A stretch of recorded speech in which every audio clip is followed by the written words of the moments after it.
Hai Sobat Bioskop Mini, kembali lagi nih di channel kita. Oh ya, bagaimana kabarnya teman-teman? Apakah dalam keadaan sehat?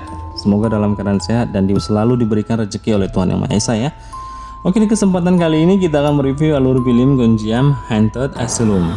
Film horor dari Korea Selatan yang diangkat dari urban legend atau mitos tempat yang berkembang di masyarakat tentang keangkeran bangunan bekas rumah sakit jiwa yang telah lama ditinggal, yaitu Rumah Sakit Jiwa Gonjiam.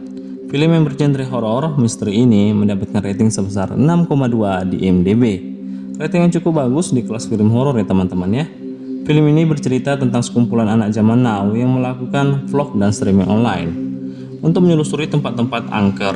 Mereka melakukan itu bukan hanya karena hobi, melainkan juga untuk mendapatkan penghasilan dari streaming online. Hingga mereka memutuskan untuk menelusuri rumah sakit jiwa yang terkenal angker, yaitu Rumah Sakit Jiwa Gonjiam, dan semuanya bermula dari sini.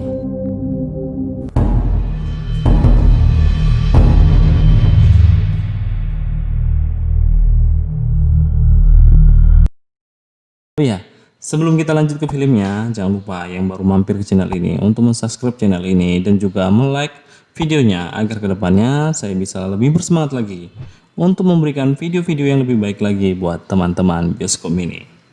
Oke, film dimulai dengan diperlihatkannya seorang kapten yang bernama Hajun. Dia memperlihatkan sejarah tentang Rumah Sakit Jiwa Gonjiam di channel YouTube-nya atau sosial media miliknya. Berbagai bukti dokumen dan video tentang Rumah Sakit Jiwa Gonjiam yang memiliki keangkeran dipertunjukkan oleh dia. Dan dia juga tidak lupa untuk merekrut anggota baru dengannya agar bisa menyelusuri rumah sakit jiwa tersebut. Lalu scene beralih ke sebuah restoran di mana sudah ada Hee-jun sebagai ketua tim dan orang-orang yang bergabung dengannya seperti Ji-hyun, Charlotte, Sung-wook, Ayun, Sung-hoon, dan Ji-yoon.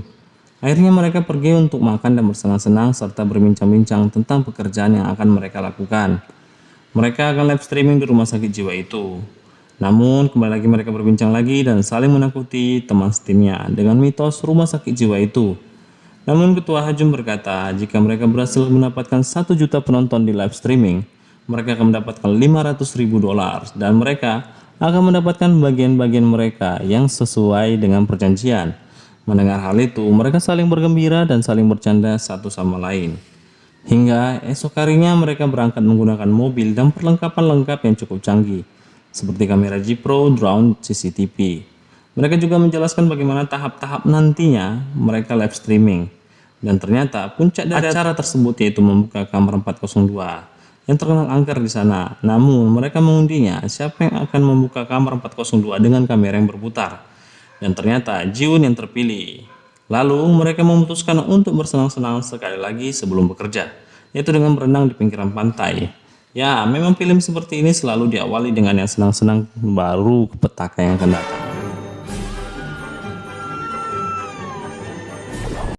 Hingga hampir sampailah mereka ke rumah sakit jiwa yang sudah lama ditinggal tersebut, terbukti dari jalan-jalan yang tidak terawat di sekitar mereka. Lalu benar-benar sampailah mereka di belakang rumah sakit jiwa tersebut, di mana di sana masih banyak hutan dan juga semak-semak belukar lainnya. Lalu mereka mendirikan tenda dan mempersiapkan semua alat mereka. Dari layar monitor, CCTV, kamera GoPro. Oh ya, sekedar informasi selama film berjalan, kita akan disuguhkan bagaimana kamera GoPro dan CCTV merekam setiap kejadian dan tindak laku mereka. Karena ini kisah menceritakan dokumenter atau vlog mereka dalam menjelajahi rumah sakit jiwa tersebut. Oke, lanjut. Akhirnya, Ketua Hee-jun menyemangati mereka dan mereka berangkat sembari mencek kamera dan alat komunikasi mereka. Tiba-tiba, Ji-hoon menemukan celana dalam perempuan di perjalanan dan mengikatnya di pohon sebagai tanda di perjalanan jika mereka tersesat. Dan di dalam tenda sudah ada Ketua Hee-jun yang memantau mereka dari acara live streamingnya. Sebelum sampai pintu masuk, mereka eksplor bagian luar rumah sakit jiwa yang memang seram. Setelah sampai di pintu masuk, mereka menemukan tulisan jika masuk, kamu akan mati. Mungkin tulisan itu ditulis sebagai peringatan dari petugas keamanan atau orang sebelum mereka yang sudah masuk. Namun, sebelum masuk, Ketua Hee-jun menyuruh Sung-hoon untuk membuka acara penelusuran live streaming mereka.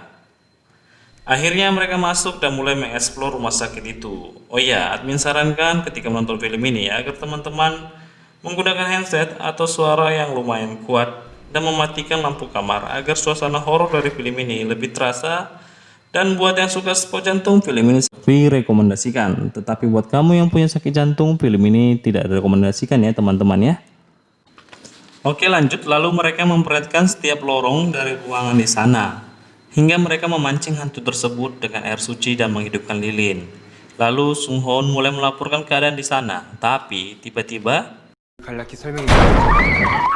pintu di belakang Sung Hoon terbanting begitu keras dengan sendirinya. Hingga mereka mencek ruangan tersebut dan menemukan foto-foto dari penghuni rumah sakit jiwa tersebut. Dan tiba-tiba asbes dari ruangan itu jatuh dan membuat mereka terkejut. Hingga akhirnya mereka melakukan ritual pemanggilan arwah.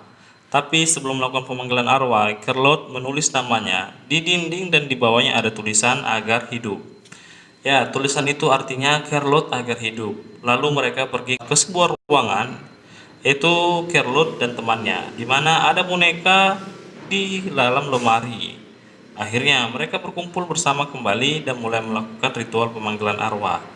Mereka menghidupkan lilin dan memasang lonceng dan membuka jimat, dan benar saja, lonceng tersebut berbunyi begitu keras setelah mereka menunggu beberapa lama. Hal itu membuat mereka sangat takut. Akhirnya Sang Hoon melaporkan hal tersebut di live streaming tentang kejadian angker itu. Dan ternyata itu adalah perbuatan dari Sung Hoon dan Sung Ho mengerjai teman-teman atas suruhan ketua tim mereka, yaitu Hee Jun, agar efek horor dan seram dalam live streaming lebih terasa. Ya, dimana-mana pasti ada settingan dan orang jahil yang menjahili temannya. Hingga sampailah mereka ke ruangan yang sudah dikunjungi Kerlot dan temannya, di mana Kerlot menemukan boneka di dalam lemari kini telah berpindah di depan mereka. Hingga Kerlot sangat takut dan parno karena kejadian yang menimpanya tadi, yaitu lonceng yang membuatnya menjadi semakin takut. Dia memperingati Sung Ho, namun Sung Ho tidak menggubris hingga Kerlot keluar dari ruangan itu. Dan ternyata lagi-lagi itu rencana Sung Ho agar mereka terlihat lebih takut dan efek horornya tadi di live streaming terlihat lebih jelas. Bahkan Sung Ho sendirilah yang membuat boneka itu agar mirip dengan boneka yang ada di foto milik dari penghuni rumah sakit jiwa dulu.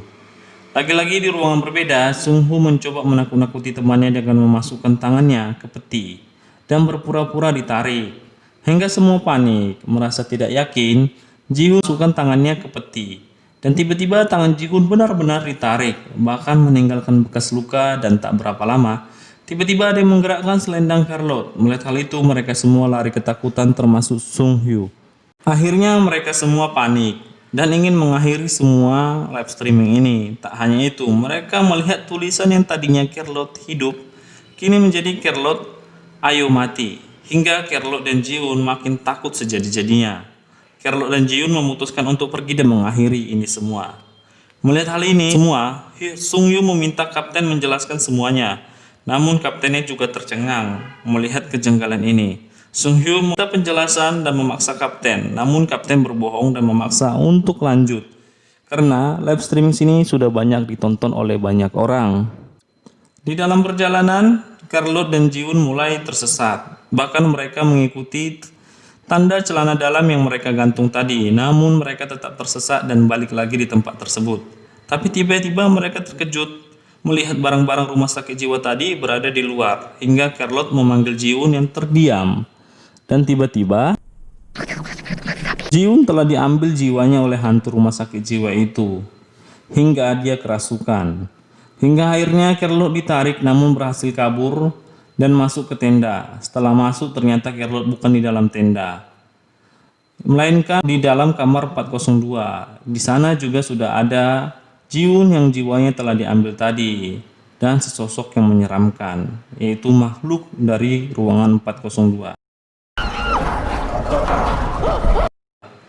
Di sisi lain, Sung Ho meminta ditambahi persenan upahnya agar tetap lanjut. Lalu kapten menyetujuinya dan menyuruhnya untuk ke lantai 3 guna mengeksplor tempat tersebut dan agar bisa ke kamar 402. Lalu mereka ke kamar mandi lantai 3, tapi tiba-tiba ada benda jatuh. Kapten menyuruh untuk mendapati bunyi itu, dan benar saja ada kursi roda yang berjalan sendiri. Dan seketika banyak juga barang-barang berterbangan hingga mengenai kepala Sung Ho, dan Sung Ho pun pingsan.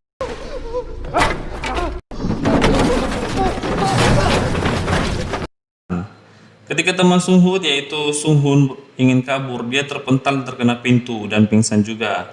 Tak lama kemudian, Sung Hood bangun dan mendapati dua temannya memaksa untuk membuka ruangan 402 untuk menyelamatkan Charlotte dan menyelesaikan misi. Namun Sung Hoon memaksa untuk berhenti dan mengakui perbuatannya bahwa beberapa perbuatan mereka adalah settingan tadi, dan berkata kalau kali ini benar-benar ada yang tidak beres dan membahayakan jiwa mereka, yaitu perbuatan makhluk gaib menjarakan atau mengangkat jiwa mereka. Mendengar hal itu, Kapten sendiri yang akan ke sana dan menyelesaikan misi tadi, karena Kapten kesal sudah ada kebohongan yang diungkap.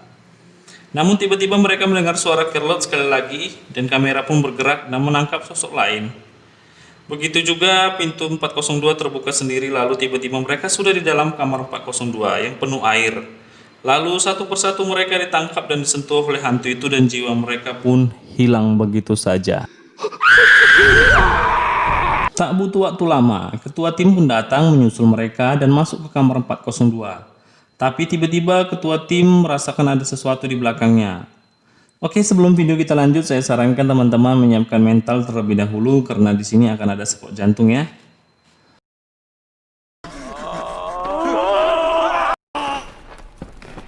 Dan ketua tim diangkat dan dicekik sampai tak bernyawa. Tak berapa lama, Sung Hood bangun dan diseret ke kamar 402 dan film pun berakhir. Banyak pelajaran yang bisa kita petik dari film ini teman-teman. Di antaranya adalah jangan sesumbar dan sombong serta terlalu berambisius untuk hal sesuatu. Karena ketika kita terlalu berambisius, kita akan mencelakakan diri kita sendiri dan orang lain. Oke, sekian alur cerita film dari saya. Terima kasih sudah menonton video ini sampai selesai. Dan sampai jumpa di video selanjutnya. See you next time.